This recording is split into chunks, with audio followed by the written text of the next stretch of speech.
세계 경찰은 미국이 국제사회에서 보안과 안정을 유지하고 세계의 국제규범을 시행하게 하는 역할을 뜻합니다. 그럼 지금부터 상대적으로 역사가 짧은 미국이 어떻게 세계 경찰이 되었는지 본격적으로 알아보죠. 산업혁명 이후부터 19세기까지 세계의 중심은 유럽이었습니다. 해가 지지 않는 나라 영국을 필두로 프랑스 등의 국가가 전 세계에서 영향력을 펼치고 있었습니다. 내부에서 힘을 키우고 급속도로 성장하는 독일도 무시할 수 없었죠. 유럽이 앞으로도 전 세계를 지배할 것이라는 것에 대해 반론을 가지는 사람은 없었습니다. 반면 미국은 1861년 남북전쟁을 겪는 등 대내외적으로 혼란의 연속이었습니다. 또한 13개 식민지가 독립한 형태의 나라이다 보니 유럽의 열강들은 미국을 인정하지 않았죠. 그러던 1914년 유럽의 내리막을 알리는 신호탄이 터집니다. 사라예보에 방문하였던 오스트리아 황태자를 세르비아의 혁명가 가브릴로 프린치프가 총살하면서 이 사건의 서막이 시작됩니다.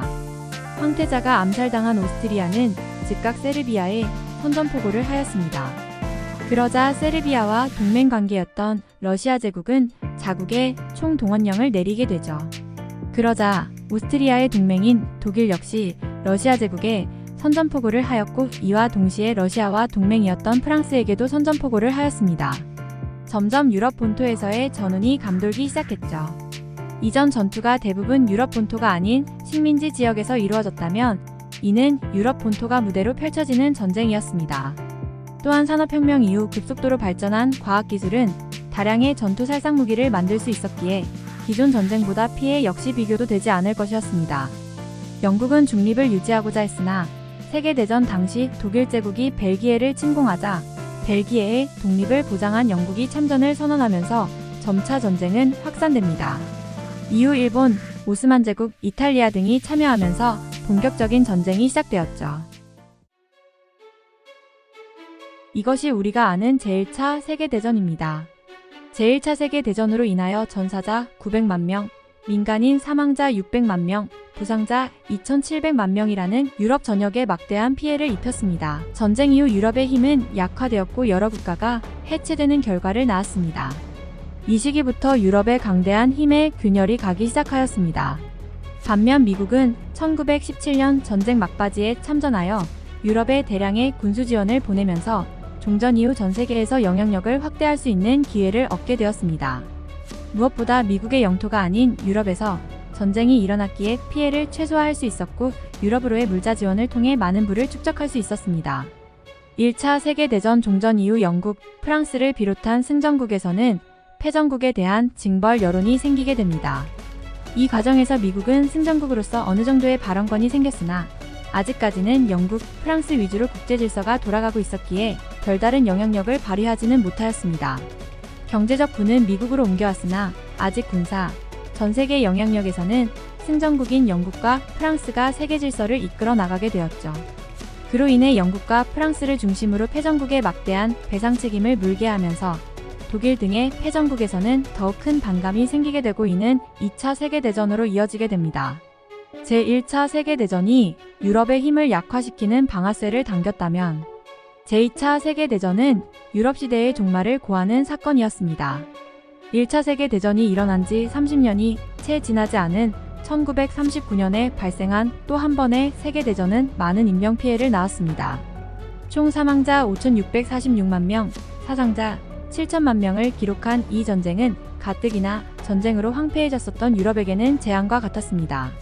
2차 세계대전 초중반 유럽 대륙 전역이 나치 독일 손아귀에 들어가자 섬나라인 영국도 독일과 충돌을 겪었습니다. 대표적인 사건으로 영국 본토에서 항공전이 시작되었는데 이때 영국의 수도인 런던에도 독일군의 공습을 받게 되었습니다. 또한 해상 보급로가 심한 타격을 받는 등 경제적으로 많은 피해를 입었습니다.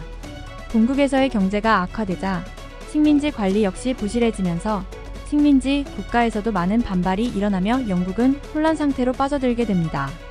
그로 인해 영국은 미국에게 도움을 요청하게 되고 마침내 1941년 미국은 본격적으로 전쟁에 참전 선언을 합니다.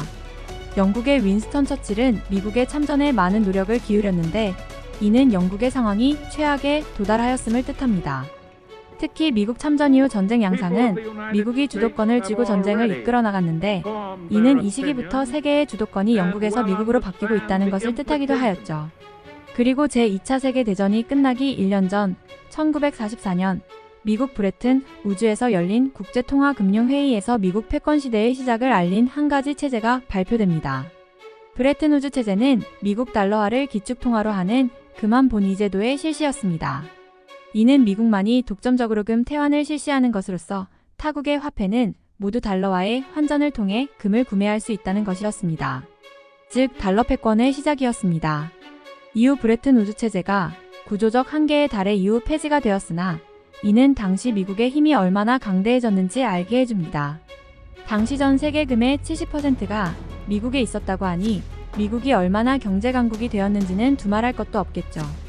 물론 그 금은 세계대전 동안 유럽이 미국의 물자를 구입한 것이 원천이었지만요. 이 브레튼 우즈 협정에서 세계은행, 국제통화기금, 국제부흥개발은행이 설립되었는데 이 기구들은 피폐해질 대로 피폐해진 유럽을 복구시키는데 많은 도움을 주었습니다. 이 같은 미국의 행보는 기존 유럽 열강이 행해왔던 방식과는 달랐습니다. 기존 유럽 열강이 식민지 착취를 토대로 자국만의 경제력을 높여왔다면 미국은 자유의 항행을 보장하는 방식으로 세계의 패권을 잡고자 했습니다. 즉, 미국의 우방국에게 시장을 개방하고 세계 교역에 대한 안전을 보장하겠다고 선언한 것입니다. 이는 자유무역 시대의 도래를 알린 사건이며 타국의 영토를 침범하는 것이 아닌 각 국가의 독립성을 보장하면서도 미국의 패권을 성장시키는 효율적인 방법이었죠. 그리고 이는 자연스레 미국이 바닷길부터 세계의 치안을 담당하게 하였고 본격적으로 세계 경찰의 역할을 수행하게 되었습니다. 그리고 이는 전세계 절대 강자의 위치에 미국을 군림하게 한 원동력이 되었습니다. 반면 제2차 세계대전이 끝난 이후 세계는 냉전 체제로 돌입하게 됩니다. 몇 세기 동안 패권을 자랑하던 유럽은 퇴보하고 미국과 소련이라는 양강 구도가 형성되었습니다. 이 시기에도 미국은 세계 경찰의 역할을 적극적으로 수행하였습니다. 우선 미국은 달러와 군사력을 활용하여 공산권의 확산을 막고자 여러 국가를 지원하게 됩니다. 나토를 비롯하여 여러 국제적인 동맹과 협력체를 구성하여 서로의 안보를 보장하고 공동의 목표를 추진했습니다. 각 나라의 소련을 견제하기 위한 군사기지가 지어졌습니다. 또한 미국은 경제력을 앞세워 동맹국가 어느 진영에도 속하지 못한 국가에게 다양한 경제적 원조를 수행했습니다. 대한민국 역시 미국의 원조를 받은 대표적인 나라입니다. 미국은 심지어 제2차 세계대전에 패전국에게도 많은 지원을 하여 더 이상 전쟁이 일어나는 것을 억제하고자 함과 동시에 소련의 영향력을 줄이고자 하였습니다. 이 과정에서 자연스레 미국의 군사력, 경제력은 동맹국에 뿌리를 내렸고 이후 소련이 붕괴하자 본격적으로 미국 패권 시대가 열리게 됩니다. 그리고 그 기조가 지속되어 현재까지도 미국은 국제사회에서 경찰 역할을 담당하고 있습니다. 오늘 영상은 여기까지입니다. 재미있게 보셨다면 구독과 좋아요 부탁드립니다. 감사합니다. 지금까지 AI 스토리였습니다.